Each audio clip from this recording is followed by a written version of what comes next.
This is the Gen X Challenge trivia game. This is a really cool trivia set here. Basically, if you're in the 80s and 90s trivia, this is absolutely something you're going to want to check out.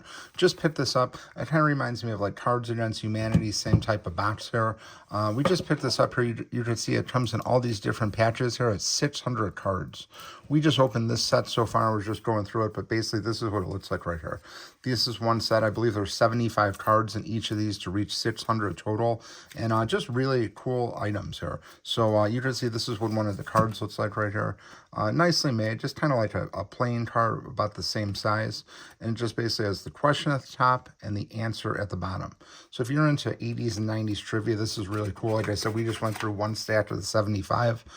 Very, very relevant questions. A couple of them are kind of out there, but you can't expect to know all of them. It does, like a lot of these you are definitely going to be aware of. Like they definitely did a really great job of asking good, relevant questions from 80s and 90s movies, clothing, you name it, it covers it. And again, we just went through one of these. There's several other ones we didn't even unpackage yet.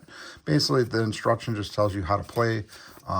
Two different ways to play right here. Basically, this is going to be a really great card game if you're looking to get 80s and 90s questions and like trivia, or if you just want to just have them where you just go through the cards. Either way, it's just a really cool set to have. Again, 600 cards, really nice collection set here. Highly recommend checking this out.